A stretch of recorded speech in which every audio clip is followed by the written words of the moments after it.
Hello everyone and welcome back. चलिए फटाफट Nifty का एनालिसिस देखते हैं।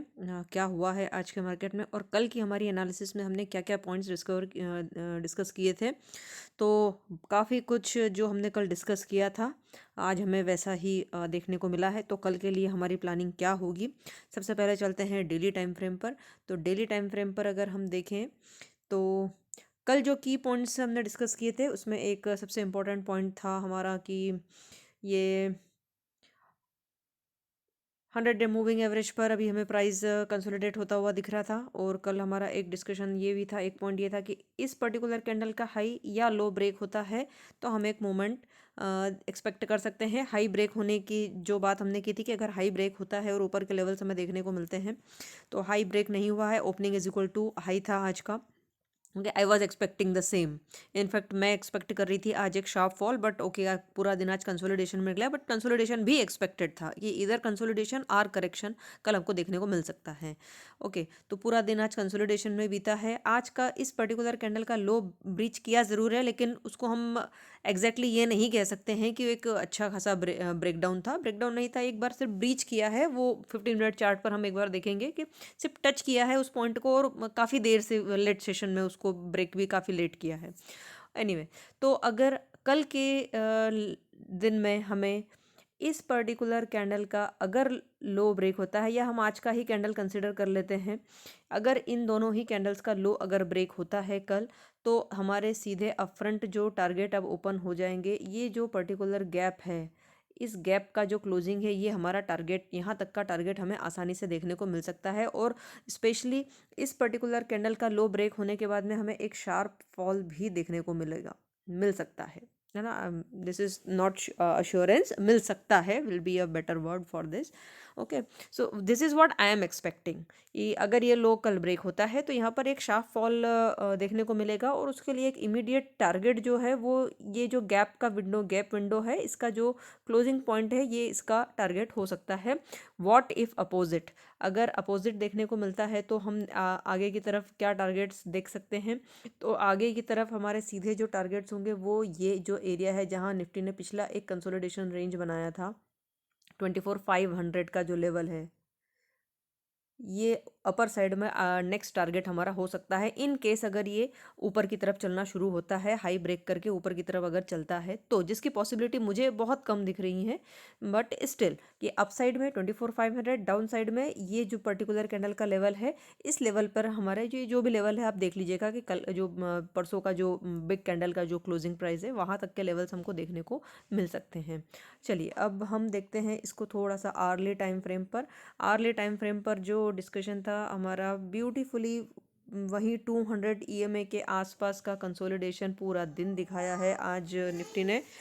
इस एरिया को अगर हम देखें तो इसको श्योर शॉट एक तरफ किधर भी मेंटेन नहीं किया है निफ्टी ने। ऑल्दो कि ये प्रेशर दिखा रहा है कि ये नीचे की तरफ जाने की कोशिश कर रहा है, बट स्टिल जो प्राइस एक्शन इंडिकेट करेगा उस डायरेक्शन को हमको पकड़ना होगा। अगर ये ऊपर की तरफ चलना शुरू करता है तो यहाँ पर डेफिनेटली एक ये रिवर्सल का साइन हो सकता है। जो मैंने कल के सेशन में भी कहा था कि अगर 15 मिनट के चार्ट पर ये 200 डीएमए से नीचे जब तक क्लोजिंग नहीं देता है, तब तक हम इस पर आप लॉन्ग को मेंटेन रख सकते हैं। लेकिन अगर 200 डीएमए से नीचे क्लोजिंग दी तो आपको इमीडिएटली आपके लॉन्ग्स को वाइंड अप करना हो चाहिए।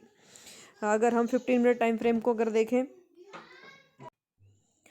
ओके, सो 15 मिनट टाइम फ्रेम पर अगर हम देखेंगे तो पूरा विद इन द बॉक्स एक कंसोलिडेशन जो कल एक्सपेक्टेशन था कि या तो कंसोलिडेशन या करेक्शन कल देखने को मिलेगा। गैप अप का एक्सपेक्टेशन या बुलिश एक्सपेक्टेशन मेरा बिल्कुल भी नहीं है, ये मैंने कल भी मेंशन किया था।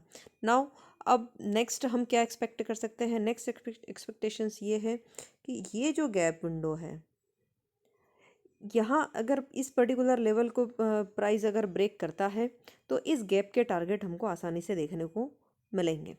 ये जो लेवल्स हैं यहाँ पर प्राइस का करेक्शन जो है वो यहाँ तक का बहुत आसानी से हमको देखने को मिल सकता है अगर आज का लो ब्रेक होता है तो आज का लो ब्रेक होता है तो कल के लिए आप शॉर्ट क्रिएट कर सकते हैं इंट्राडे के लिए। बाकी स्टिल पोजिशनल के लिए क्या क्राइटेरिया हो सकता है, यहाँ पर एक बार हम ईएमए वाला कॉन्सेप्ट डिस्कस करेंगे।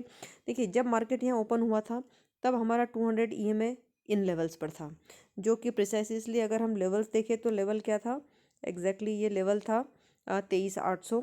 और ये ग्रेजुअली प्राइस कंसोलिडेशन में है। मतलब कल अगर हम देखें तो ये लेवल था 200 ईएमए का जो लेवल था वो था 23,700 और आज हमारा जो क्लोजिंग तक जो इसका लेवल है 23,900। तो कहीं ना कहीं प्राइस कंसोलिडेशन में है।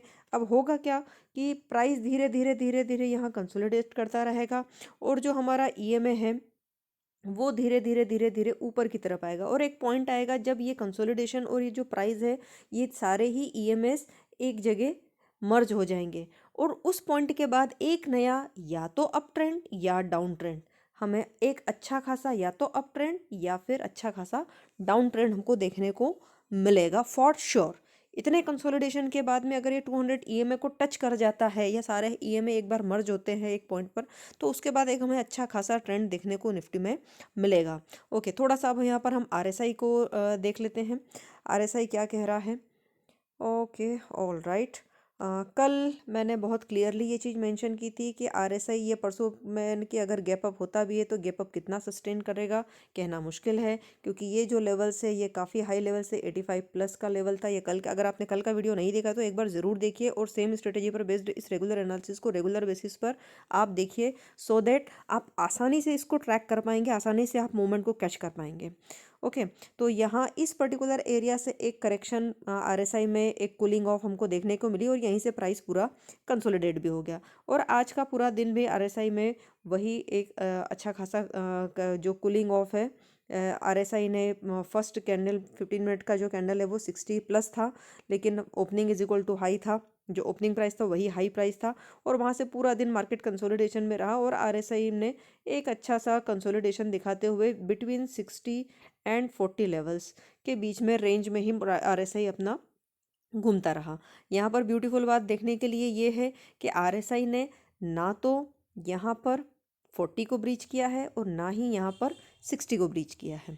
ठीक है, तो देखना इंपॉर्टेंट होगा कल के सेशन में कि अगर हमें आज के दिन का लो ब्रेक आज के दिन का लो ब्रेक होता है प्लस आरएसआई 40 से नीचे जाता हुआ मिलता है, it will be a clear short opportunity. Okay, मैंने पहले भी कहा है कि I am not very long, मेरा व्यू अभी भी बिल्कुल भी इस चीज़ को लेकर बुलिश मैं नहीं हूँ। उसका रीज़न भी मैंने क्लियरली मेंशन किया था कि डेली टाइम फ्रेम पर जो प्राइस है हमारा वो अभी यहाँ 100 ईएमए पर है और यहाँ पर एक रेड कैंडल बना है तो इस कैंडल का लो ब्रेक होना इंपॉर्टेंट होगा या हाई ब्रेक होना इंपॉर्टेंट होगा, लेकिन हाई ब्रेक नहीं हुआ है तो अगेन कल का दिन फिर से एक बार इम्पोर्टेंट हो जाता है।